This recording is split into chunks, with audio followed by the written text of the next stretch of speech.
My name is Vanessa Powell. I'm 38 years old, and I'm the founder of Nexus Technologies. After spending years building my company from scratch, I was genuinely looking forward to attending my brother Scott's wedding. Even though our relationship had been distant for a while, I hoped this event could bring us closer again. But I had no idea that a $30 million contract one connected to my soon-to-be brother-in-law's company would turn this family celebration into something much darker. It all started with something as simple as where they wanted me to sit. Imagine showing up for a big day, expecting love and support only to feel invisible. What would you do if your own family treated you like you didn't matter? Well, I decided it was time to remind them just how much I did. But before we dive in, tell me where you're watching from. Drop it in the comments below. Don't forget to hit that like button, and if you're new here, subscribe for more stories about finding your voice when it matters most. Let me take you back to where it all began. I grew up in Westfield, Connecticut. As kids, Scott and I were pretty close. We were only 2 years apart. Summers were all about building forts in the backyard, and winters meant sledding down Maple Hill together. Our mom, Judith, always packed us the same lunches. Our dad, Robert, took us fishing on Lake Champlain every summer during our family vacations. Those early days felt warm and safe. Simple, even. Things started to change once we got to high school. Scott joined the football team, just like our dad had. I found myself drawn to computers and joined the debate team. That's when the distance started. Our parents never missed one of Scott's games. They were always there in the front row with loud cheers and friendly neighbors. But my science fairs, debate tournaments, they usually had something come up. If they did show, it was late, missing most of it. Business and sports build character, Dad would say, giving Scott a proud pat on the shoulder. That computer stuff is just a hobby, Vanessa. You'll grow out of it. I didn't grow out of it. I got a scholarship to MIT. Scott? He went to Dad's old college on a partial sports scholarship, just barely holding a C average. At family holidays, the focus was always on Scott, his frat life, his football wins. When I shared my news about classes or projects, people gave a polite smile, then moved the conversation on. After college, I pushed hard-working 80-hour weeks at a Boston tech startup, soaking up everything I could about the industry. Meanwhile, Scott joined Powell Construction, the family business. He didn't have to start from the bottom. Despite average grades, he was immediately given a management role. It's about real-world experience, not books, my mom said one Sunday when I questioned it. Scott just gets how things work. At 28, I made the boldest move of my life. I drained my savings, took a small business loan, and started Nexus Technologies. The first 2 years were tough. I turned my tiny apartment into an office, slept on a pull-out couch, and lived on instant noodles to keep the business alive. During that time, my calls home were short. I'm worried about you, Mom would say. You know, there's always a place for you at your father's company.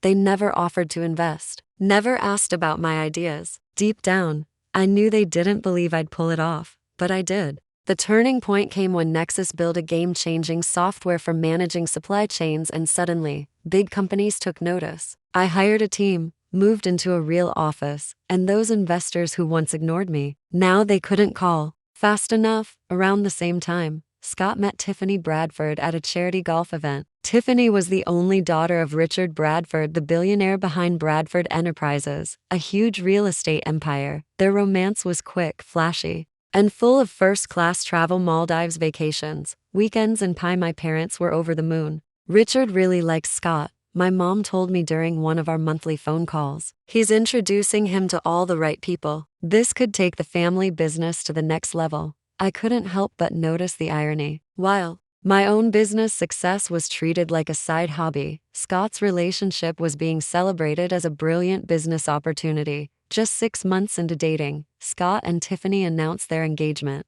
Instantly, the Powell and Bradford families became one social unit. Suddenly, my parents were attending charity galas and country club events they used to call snooty. At the same time, through a totally separate route, Bradford Enterprises was looking for a better tech solution to manage their increasingly complicated supply chain. Their operations director, Eleanor Wright, discovered Nexus at a conference where I presented. She had no idea I had any connection to the Bradfords when she reached out. After months of demos, security checks, and back-and-forth meetings, Bradford Enterprises signed a $30 million contract with Nexus. It was the biggest deal in my company's history, enough to take us global and expand our product line. When I mentioned the contract during a weekly call with my parents, I hoped they'd finally recognize my achievements. "That's nice, dear," my mother said casually. "Did you get Scott and Tiffany's engagement party invite? It's at the Bradford estate. Richard has his own golf course on the property." 2 weeks later, I attended the engagement party and met Richard Bradford in person. He was tall, dressed like a CEO from a movie, and had the calm confidence of someone used to being the most powerful person in the room. "So, you're the brilliant mind behind Nexus?" he said, shaking my hand. "Your team's demo really impressed our tech department. Eleanor says your software is going to save us millions in the first year alone." "Thank you, Mr. Bradford. We're thrilled about the partnership." "Call me Richard."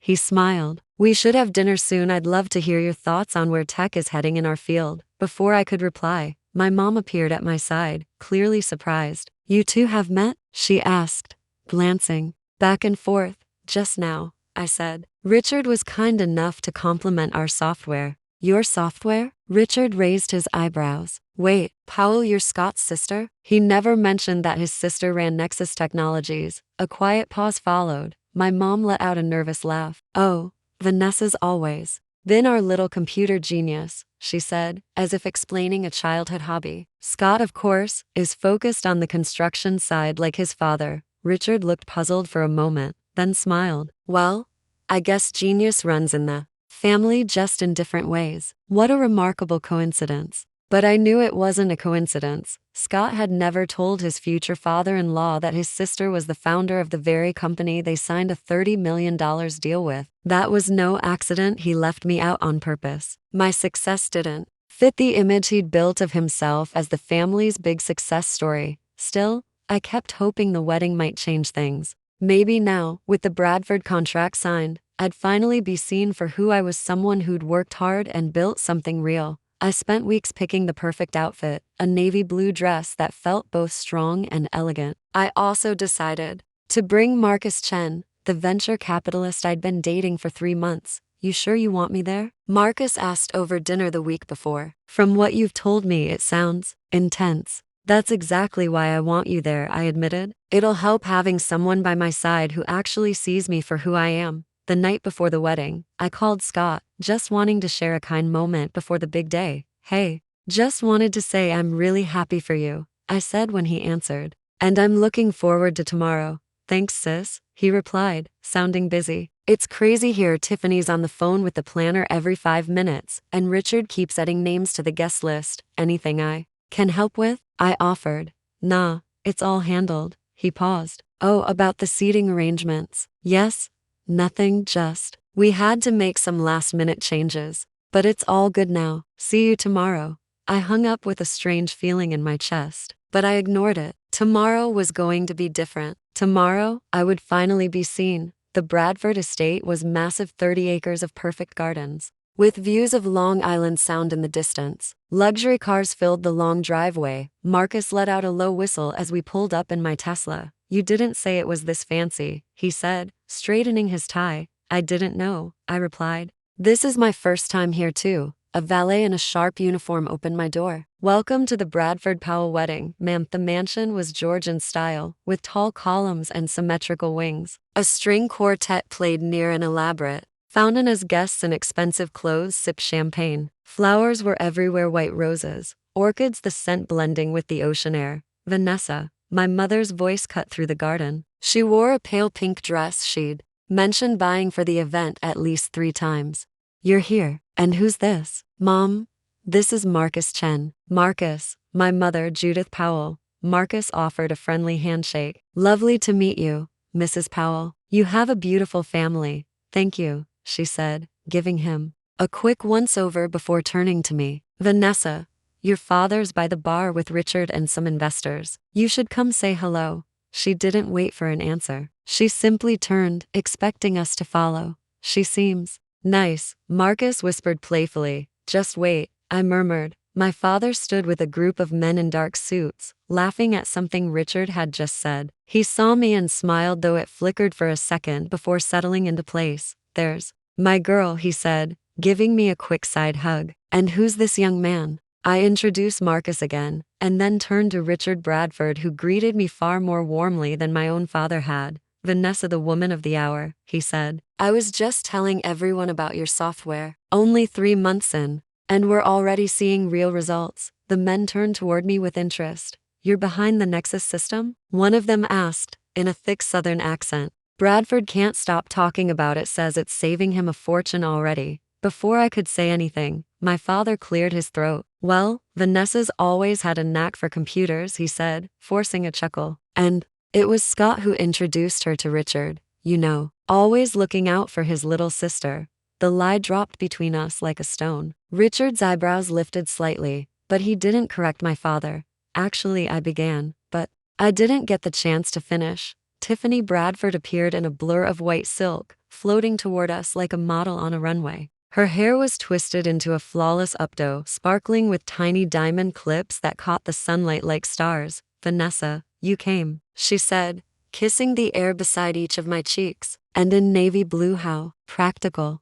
Her eyes flicked over my carefully chosen dress with a smile just tight enough to cut glass, though I thought I mentioned the family was wearing pastels for the photos. "You didn't, actually," I replied, keeping my voice level. "But congratulations, Tiffany. Everything looks beautiful, doesn't it?" She beamed, slipping her arm through Richard's. "Daddy spared no expense. Scott's getting ready with his groomsmen. The ceremony starts in 30 minutes. Then her gaze landed on Marcus, her interest sharpening. "And who is this?" After I introduced them, her demeanor changed instantly. "Marcus Chen of Horizon Ventures? Daddy's mentioned your firm before. You must join us at the family table for the reception." Marcus smiled politely and placed his hand on the small of my back. "Thank you, but I'll be sitting with Vanessa." "Of course," Tiffany said, her smile straining. "Of course. Speaking of which, I should check with the planner about final seating. So many last-minute changes." She drifted off again, and Marcus leaned in toward me.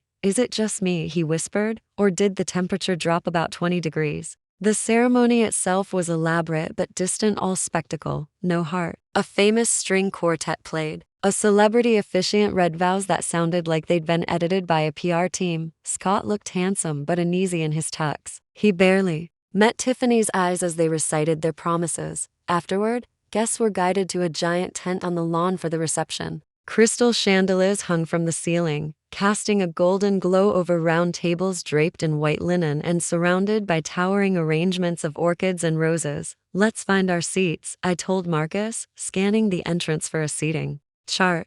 A wedding planner stood nearby, dressed in black, with a tablet in hand. When I gave her my name, she frowned and began scrolling. Powell, her brow furrowed. "That's strange. Let me check another list." A slow unease crawled into my chest as she continued flipping between screens. Here we are. "Vanessa Powell +1. You're at table O." Her professional expression flickered briefly, the look of someone who knew this wasn't going to land well. "Is there a problem?" Marcus asked. No problem," she said quickly. "Just one moment, please." She turned and disappeared into the sea of guests. 5 long, awkward minutes later, she returned with another woman older, in a headset, holding a clipboard. "Miss Powell," the woman said softly, "I'm the catering manager. There seems to have been a small oversight with the seating." "Oversight?" I asked. "The main reception tables are at capacity now," she explained gently. "I ARPed 2 months ago," I said, the edge in my voice harder than I intended. "I'm the groom's sister." The catering manager nodded apologetically. "Yes, we understand. We've arranged alternative seating for you and your guest."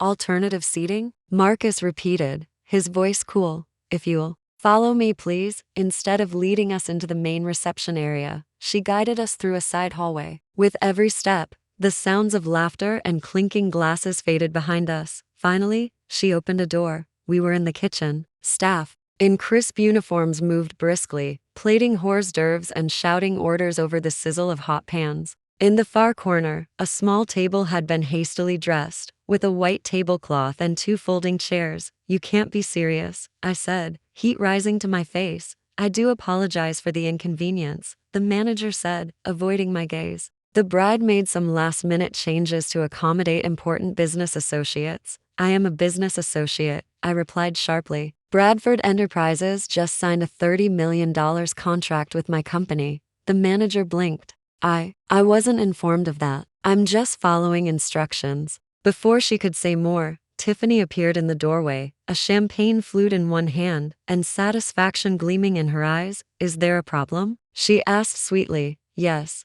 I replied, working to steady my voice. There is. You've seated me and my guest in the kitchen. I'm your husband's sister. Tiffany took a slow sip of champagne before answering. We had to prioritize, she said with a shrug. Daddy's business partners and close friends needed the premium tables. I'm sure you understand. Actually, I don't, I said evenly. And I think Scott would be upset to know you've relegated his sister to the kitchen. Something cold flickered in her eyes. Scott approved the seating chart this morning. He knows exactly where everyone is. The betrayal landed like a gut punch. Scott had agreed to this to hiding me away like an embarrassment. This is completely inappropriate, Marcus said, his tone suddenly steel. We'll be joining the main reception. Tiffany's polished veneer slipped just enough to reveal what was underneath. The help eats in the kitchen, she said, her voice sharp. Then she gestured dismissively. You should feel right at home, considering your humble beginnings. The catering manager froze, horrified. A few kitchen staff paused in their work, pretending not to listen. Something inside me fractured. No, it crystallized. Decades of being overlooked, dismissed, and diminished, it all led to this moment of clarity. I wouldn't cause a scene. I wouldn't lower myself to Tiffany's level, but I also wouldn't accept this treatment any longer. Marcus, I said quietly, would you mind waiting outside for a moment? He looked at me, understanding. Instantly. Take all the time you need, he said, squeezing my hand. I'll be right outside. After they left, I stood alone in the buzzing kitchen, invisible to the family whose fortunes I had just helped elevate, hidden like a shameful secret. I'd built something extraordinary, and yet I was still being treated as if I didn't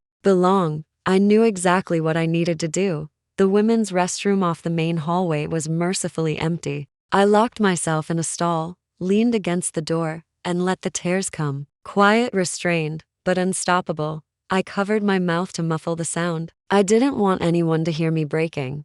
How had I convinced myself this wedding would be different? That this time finally my success would matter to the people who were supposed to love me. But the pattern was undeniable. When I turned 16, they forgot my birthday because Scott had a regional football championship. They bought a grocery store cake 3 days later, the frosting already sliding off, as they beamed about his touchdown. My MIT graduation summa cum laude, valedictorian. They arrived an hour late. Missed my speech entirely. Scott's fraternity had an alumni breakfast that apparently couldn't be missed. They brought him along to my graduation dinner. He spent the evening talking about his summer internship at a friend's dad's company, and when I called to tell them I'd signed the lease on Nexus's first office, voice shaking with pride, they cut the call short. They were hosting a barbecue to celebrate Scott's new title, Vice President of Powell Construction, a title they'd invented for him. Even today, on a day that should have represented family unity and celebration,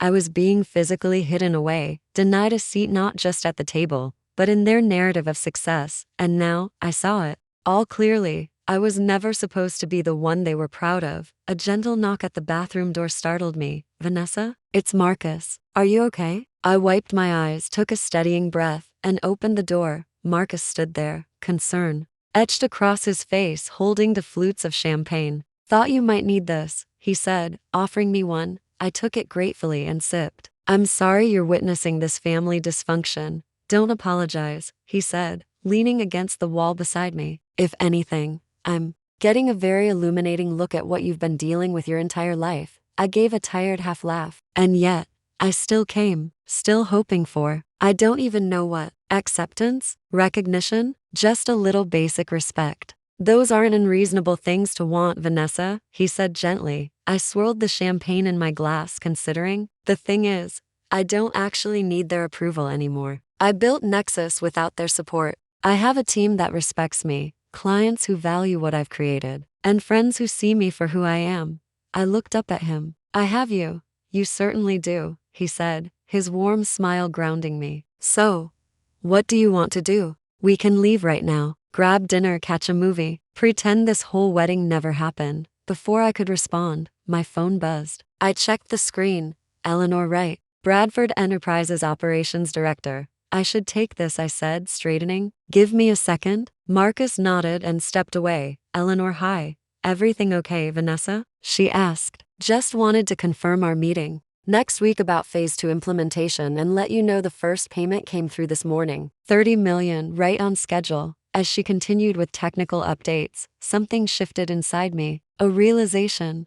I wasn't powerless. I never had been. Eleanor, can I call you back in about 20 minutes? Of course, she said. Wait, you're at the Bradford Powell wedding, aren't you? I am, I said, voice even. I'll follow up Monday. Thanks, Eleanor. I ended the call. Marcus was waiting just a few feet away, watching me closely. What are you thinking? He asked, sensing the change in my energy. I'm thinking. I began slowly, surprised by how calm I felt, that I've spent my entire life waiting for my family to recognize my worth. But maybe it's time I did and acted accordingly. What does that mean exactly? I smoothed my dress and checked my reflection in the mirror, wiping away the last traces of tears. It means I'm not hiding in the kitchen like I'm ashamed of who I am. It means I'm walking back into that reception with my head high. And it means I'm going to make a business decision based on how I've been treated, not on family obligation. Marcus blinked, catching on. The Bradford contract? Exactly, I said. Richard wants my software, but his daughter thinks I belong with the waitstaff, and my own brother was fine with that. That's not a partnership I'm interested in maintaining.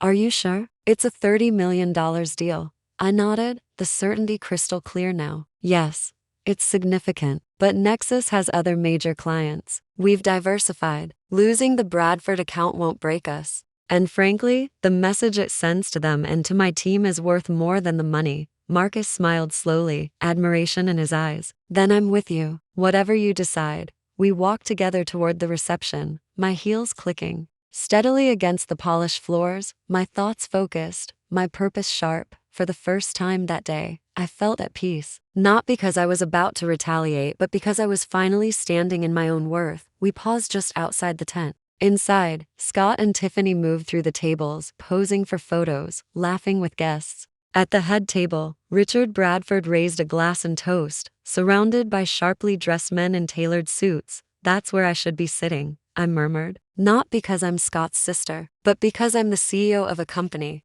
they need. Marcus offered his arm. Then let's make sure they understand exactly who they tried to seat in the kitchen. With my head high and my decision made, I stepped back into the reception, no longer seeking faith. Moment made it clear. Richard's business associates mattered more than his family. He was using his daughter's wedding as a networking opportunity. And Scott was playing along, hoping, no doubt, to benefit from the connections. Perfect timing, I said, squaring my shoulders. Shall we? We moved across the room, stopping occasionally as unfamiliar guests congratulated me on my brother's beautiful wedding. I responded politely, then kept moving toward the head table. As we approached, I heard Richard mid-pitch, combining resources with Powell Construction for the residential components while Bradford remains focused on commercial. Scott will oversee the transition. With the new software we've implemented, we're projecting at least a 20% efficiency increase in the first year. Scott beamed, clearly pleased to be showcased as a central figure. Tiffany, seated beside him with a hand on his arm, looked smug, as if the entire evening was unfolding exactly as she'd planned. No one noticed me until I stood directly at the table. Richard spotted me first. His expression shifted from surprise to discomfort. Vanessa, he said, adjusting in his seat. We were just talking business software implementation. Might interest you. I heard, I replied smoothly. The software you're referring to was developed by my company. Your operations director sought us out because we lead the industry. Scott's smile faltered. Van, maybe we can talk about this later. We're kind of in the middle of, yes, I can see that. I cut in. Negotiating business deals during your wedding reception, while seating your own sister in the kitchen. Very efficient use of time. The surrounding table fell silent. Several businessmen exchanged uneasy glances. There was a misunderstanding with the seating, Tiffany said tightly. These things happen, do they? I asked. How convenient that this misunderstanding resulted in the CEO of the company you just paid $30 million to being seated with the catering staff while business prospects got the best seats. Richard's brow furrowed. $30 million? What are you talking about? Your company signed a contract with Nexus Technologies 3 months ago, I said. I'm the founder and CEO of Nexus. That software you're praising? That's mine. Genuine shock crossed Richard's face. He turned to Scott. You never mentioned your sister was the head of Nexus? Scott shifted uncomfortably. It didn't seem relevant at the time. Not relevant? I echoed. You didn't think it was relevant that your sister's company was providing the tech your father-in-law's company just invested millions in? Now's not the time, Tiffany snapped. You're making a scene. I reached into my clutch, retrieved my phone, and calmly dialed a number. You're right, I said. This isn't a discussion. It's a decision. I lifted the phone to my ear. Gregory, it's Vanessa Powell. Cancel the $30 million contract with Bradford Enterprises effective immediately. Scott went pale. Richard half rose from his seat, alarm etched into his features. Vanessa, what are you doing? I held up a finger, continuing the call. Yes, I understand the implications. No, this isn't a negotiation. Please have legal prepare the termination paperwork. I'll sign everything first thing Monday. Tiffany's composure cracked. You can't do that. We just implemented your system across all our properties. I can and I just did, I said. Nexus doesn't partner with companies that demonstrate such poor judgment and basic lack of respect. Richard sputtered. You're canceling a multi-million-dollar deal over a seating chart? No, I said, my voice steady. I'm canceling because the seating arrangement revealed the character of your organization. If this is how you treat a CEO when you think she's just someone's sister, I can't trust how you'll behave when real problems arise. The businessmen at the table were now watching with renewed interest, clearly reassessing both me and the Bradford Powell alliance. Richard turned sharply to Scott. Did you know that your sister was Nexus? Scott swallowed. I knew she had a tech company. I didn't know it was this one. That's a lie, I said. Eleanor Wright told you 3 weeks ago when she discovered our connection. She told me herself. Scott's face gave away the truth before he could speak. Richard's expression darkened. We need to talk. Now. He stood and yanked Scott to his feet. Tiffany rose too, furious. You've ruined everything. This wedding cost over $2 million. No, I said. You ruined it when you decided I didn't belong at the family table. I kept my voice even. I just decided I wasn't going to accept that anymore. As the three of them stormed off, Marcus placed a hand gently on my back. That, he murmured, was the most professionally executed takedown I've ever seen. A real smile crept onto my face for the first time that day. Let's go. I could use a real meal, preferably at a real table. As we turned to leave, several businessmen from the head table approached. Miss Powell, Thomas Harrington, Coastal Development. I'd love to learn more about Nexus. Another stepped forward. Gerald Winters, Apex Investments. I've been following your company's trajectory. Perhaps we can connect next week? The very men Richard and Scott had been courting were now handing me their business cards. I accepted them politely. My assistant will arrange meetings, I said. But for now, I have to go. We stepped outside, and the raised voices behind us signaled that the perfect wedding was already unraveling, not because of me, but because of the choices they'd made long before I arrived at the valet stand. My phone buzzed repeatedly. I silenced it without checking the caller ID. The valet brought my Tesla around. His eyes widened. Nice car. Thanks, I said, handing him a generous tip. It's amazing what you can afford when you build something yourself instead of relying on family connections. Marcus chuckled as he slid into the passenger seat. Feeling a little petty? Just a touch, I admitted, starting the engine. I think I've earned it. Before I could drive off, I saw my father jogging toward us in the mirror. Vanessa, stop right there. I rolled the window down but kept the engine running.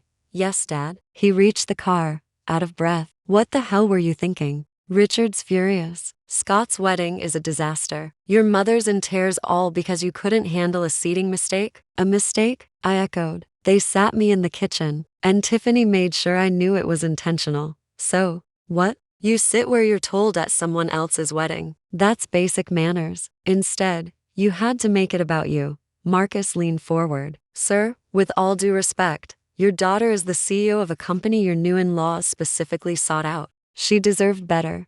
My father's eyes narrowed. And who are you? Marcus Chin, I said. He's with me and he's right. This wasn't about pride. It was about respect. Respect? My father snapped. You just canceled A deal that could have made Scott a partner in their next development. Do you know what you've done to his future? And there it was, the truth. It was never about me, it was about Scott and his upward trajectory. I'm sorry this impacted Scott's career, I said, not sorry at all. But I won't let my company be taken for granted. You need to fix this. Call them, tell them you were emotional. I will not, I said firmly. And frankly, this conversation only reinforces that I made the right decision. My mother appeared behind him, makeup smudged. Vanessa, please. Scott is devastated. Can't you see what you're doing to this family? What I'm doing? I let out a short, bitter laugh. I've been overlooked and dismissed my entire life. I built my company without an ounce of family support. And now, the first time I stand up for myself,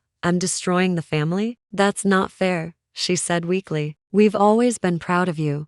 Really? I asked. Then name one time you bragged about me the way you brag about Scott. One time you introduced me with the same enthusiasm. Her silence said everything. A small crowd of guests had gathered, drawn by the drama. Among them, I spotted cousin Olivia. She gave me a discreet thumbs up.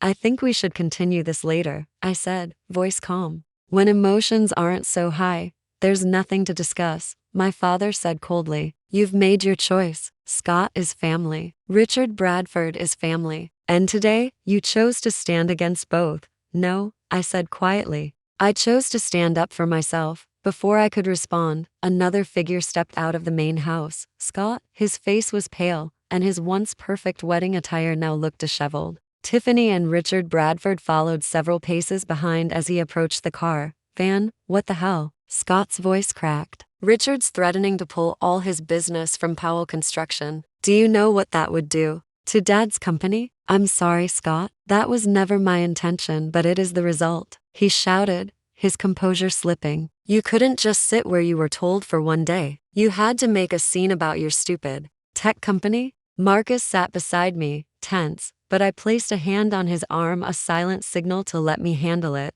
My stupid tech company is valued at over $200 million, employs 65 people, and until an hour ago, was providing critical services to Bradford Enterprises. This wasn't about making a scene. It was a business decision, one based on how I was treated. Fix it, Scott demanded. Call whoever you called and tell them it was a mistake. It wasn't, I said calmly. And I'm not going to pretend it was just to protect your business deal. Tiffany pushed past him, her bridal elegance unraveling. This is all your fault, she shrieked. You ruined the most important day of my life because your feelings got hurt over a stupid table. That's enough. Richard's voice cut clean through the tension. He stepped forward, expression unreadable. Miss Powell, he said, evenly. I believe there's been a serious miscommunication. No, Mr. Bradford. Your daughter made her views quite clear about where I supposedly belong. He glanced at Tiffany, who had the grace to look momentarily ashamed. Still, I think we should discuss this privately as business professionals. Our company's contract is significant, and ending it abruptly would have serious consequences. For both sides, I'm aware, I replied. But my decision stands. His jaw tightened slightly. You're willing to throw away $30 million over a seating arrangement? I'm willing to walk away from any partnership where I'm not respected. The money is secondary. A flicker of what might have been respect crossed his face before he nodded. Very well. My legal team will be in touch. I'll have mine ready to ensure a smooth transition. I don't want your operations to suffer unnecessarily. Tiffany's face twisted with fury. Daddy, you can't let her do this. She's ruining everything because she's jealous of what Scott and I have. Richard turned to her sharply. Tiffany, you've done enough for one day. Go inside. We'll speak later. As she stormed off, trailed by my parents, Richard leaned in closer to my window. For what it's worth, he said, I had no idea about the seating. If I had, I would have intervened. Thank you for saying that, I said. But it doesn't change anything. He straightened, offering a handshake. While I disagree from a business standpoint, I respect your principles. Good day, Miss Powell. I shook his hand briefly and started the car. In the rearview mirror, Scott stood frozen in the driveway, a mix of anger and disbelief on his face. That was intense, Marcus murmured as we pulled away. You okay? I exhaled deeply, tension slowly melting. Honestly, I feel better than I have in years. Like I've stopped carrying a weight I didn't even realize I had. The weight of their approval? He asked. Exactly. I glanced back at the Bradford estate. I spent years trying to prove myself to people who were never going to see my value. Today, I finally saw it for myself. So what now? Besides finding a place with decent food and proper seating arrangements, I laughed genuinely, for the first time in a while. Now we rebuild. Nexus will be fine. We have other clients, other opportunities, and I have something I've never fully had before. What's that? Self-respect. And it turns out, that's worth a hell of a lot more than $30 million. Monday, 6:43 a.m., the first email arrived before sunrise. By the time I walked into the Nexus office at 8, there were 17 varying in tone from apologetic to frantic. Eleanor Wright had sent 3. Morning, Sarah. I greeted my assistant as I passed her desk. I assume you've seen the inbox. She nodded, clearly concerned. Eleanor's called twice already. Richard Bradford rang 5 minutes ago, asking when you'd be available. Schedule Eleanor for 10 o'clock. As for Richard, tell him I'm in meetings all day. He can speak with me tomorrow afternoon. Tomorrow? Sarah's eyebrows rose. He seemed urgent. I'm sure he did. But I need time to finalize our transition plan before I speak to him. At my desk, I had just opened my laptop when Gregory Phillips, our COO, appeared in my doorway. So, he began, arms crossed. Want to tell me what happened at your brother's wedding that made you cancel our biggest contract? I gestured to the seat. It's a long story. I recounted the kitchen confrontation, the fallout, and my decision. When I finished, Gregory whistled low. I'd like to say I'm surprised. But given everything you've told me over the years, it tracks. Now we focus on moving forward. The Bradford contract was 22% of our projected revenue. We'll need to fill that gap.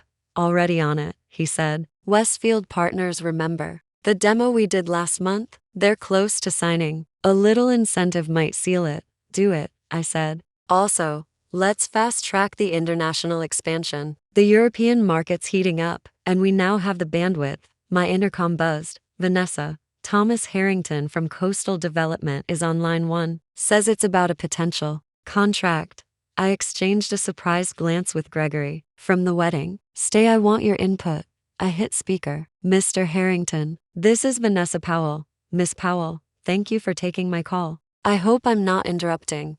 Not at all. What can I do for you? I looked into Nexus after our brief conversation at the wedding. I'm impressed. I think Coastal Development could benefit from your supply chain system. Thank you. We'd be happy to set up a demonstration. One more thing, his tone shifted. We've been considering a partnership with Bradford Enterprises, but after witnessing Saturday, I'm reconsidering. Gregory's eyes widened. I kept my tone measured. I can't comment on Bradford's internal culture, but at Nexus, we prioritize professionalism and respect. That was evident. I'll have my assistant reach out. Looking forward to it, Miss Powell. After the call, Gregory leaned back. That was unexpected. The wedding made an impression, I said. Let's prepare our best demo. Coastal's portfolio is bigger than Bradford's. By midday, the whole company had heard about the contract cancellation. No one questioned it. Instead, they focused on solutions. Eleanor's call was strained but respectful. For what it's worth, she said, I had no idea about the seating until this morning. It was unprofessional. I'm sorry. This doesn't reflect on your team, I assured her. You've been excellent partners. Is there any way to salvage the deal? I don't think so. Some lines once crossed, stay crossed. But we'll make sure the transition is smooth. At 3:00 p.m., my personal phone rang. A number I didn't recognize. Vanessa Powell. Vanessa. It's Diana Powell, your aunt. I froze. Aunt Diana had been estranged from the family for nearly 20 years. This is unexpected. How did you get my number? I have my ways, she said lightly. I've been following your success. Nexus is impressive. Not surprising you were always the smart one. Thank you. But why are you calling now? Because I heard what happened at Scott's wedding, and I'm proud of you. It's about time someone broke the Powell tradition of favoring the male heir over the female innovator. What do you mean? Diana sighed. Why do you think I haven't spoken to your father in decades? Same story, different generation. I built an interior design firm when that meant something, and your grandfather handed everything to your dad. Said my business was a hobby. The parallels hit hard. I had no idea, I admitted. Dad never explained. Of course not. It didn't fit his version of events. But what you did, it breaks the cycle. We talked for nearly an hour. By the time we hung up, we'd made plans to meet for dinner. A reconnection that felt long overdue. Before the day ended, Gerald Winters from Apex Investments called, not just about becoming a client, but possibly investing in Nexus. Your decision at the wedding showed leadership, he said. Sometimes walking away from the wrong deal is the strongest play. At 5 o'clock, I gave the go-ahead to finalize termination paperwork with Bradford while exploring 3 new leads, each tied to that one dramatic afternoon. As I grabbed my bag to leave, my phone buzzed. Scott, need to talk. Just us. Tomorrow, lunch? I stared at the message. After everything, he was still my brother. I wasn't looking for reconciliation, but maybe I could listen. Me. 1 o'clock p.m. Luciano's on 5th. Just us. His reply came immediately. As I drove home that evening, I couldn't help but reflect on how differently the day had unfolded from what I'd expected. Instead of scrambling to control the damage or recoup lost revenue, I found myself fielding new opportunities, stronger partnerships, even. It seemed that the simple act of valuing myself had somehow inspired others to value Nexus more as well. Marcus called while I was making dinner, checking in after the whirlwind of a day. So, did Bradford Enterprises collapse without your software yet? He teased. Not quite. I laughed, but Eleanor Wright sounded pretty close to panic this morning. I told him about the unexpected calls from Thomas Harrington and Gerald Winters, reconnecting with Aunt Diana, and Scott's request to meet. It's like, by standing up for myself, I accidentally stepped into some alternate universe where people actually respect boundaries and recognize value. Or maybe, Marcus said gently, this is just what the world looks like when you stop accepting less than you deserve. His words stayed with me long after we hung up. Maybe this wasn't an alternate universe. Maybe it was simply the natural result of recognizing my own worth and finally expecting others to do the same.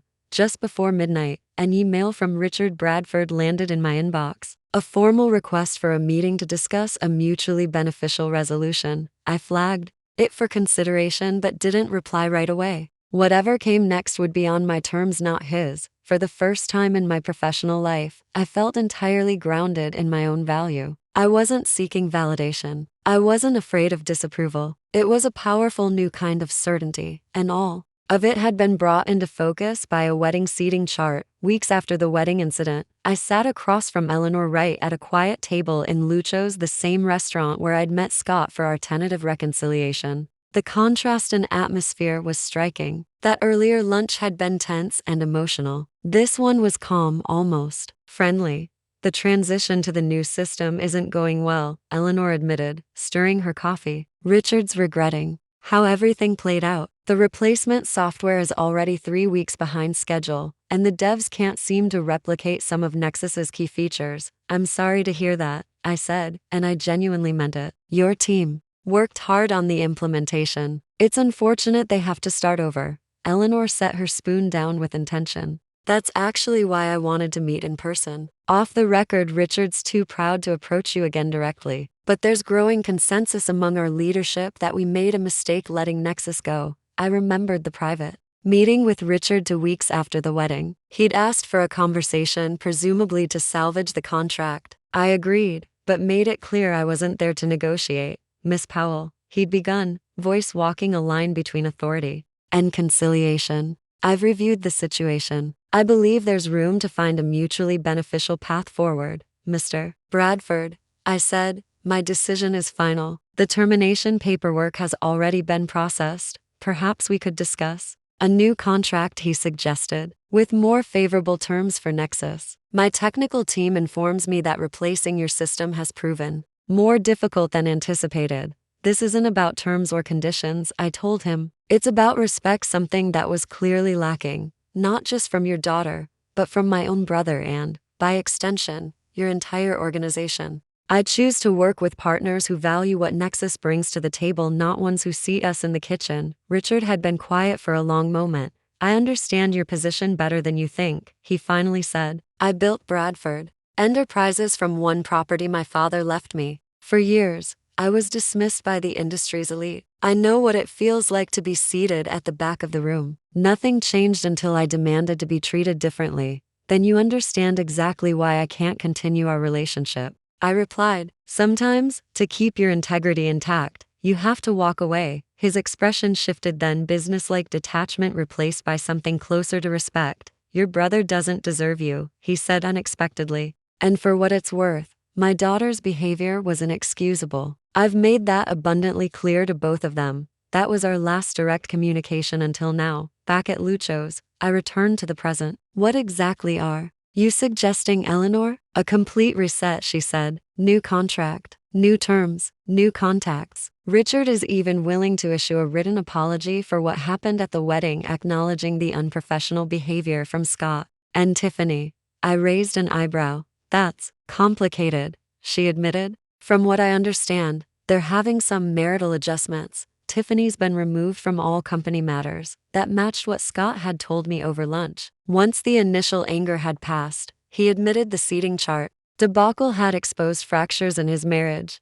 Tiffany changed the seating, he confessed, eyes down. She's always been jealous of your success, said it made me look weak if my sister outshone me. And you just let it happen? I asked. No, he said. It makes it worse. I knew it was wrong, but I didn't stop her. I've spent our whole lives trying to be the successful one.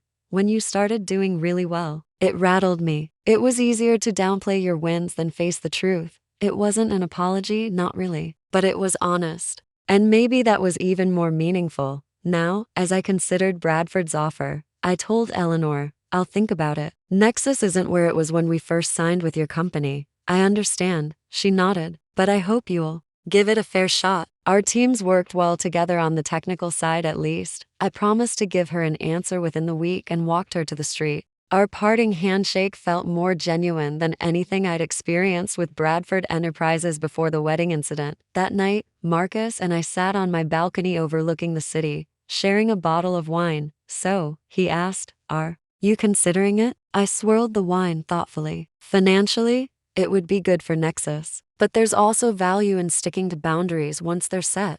What does your team think? Gregory says to consider it, but only with tight protections and a big increase in fees. Sarah says we should walk away and focus on clients who came to us because we stood our ground. Marcus nodded. And what does Vanessa Powell, the woman who finally stopped accepting less than she deserves, think? I smiled. She thinks any decision I make should come from strength, not insecurity, not ego. If we re-engage, it has to serve Nexus, not feed some need for approval. Marcus raised his glass. That's the CEO I admire. The month following the wedding brought other changes too, and Diana and I became real friends. Her stories of breaking barriers in a male-dominated industry gave me perspective, especially about my father's limitations. Even my parents had started to reflect. My mother called me unexpectedly one evening. I've been thinking about what you said at the wedding, she admitted, about us never celebrating your wins like we did Scott's. I didn't want to believe it, but you were right, and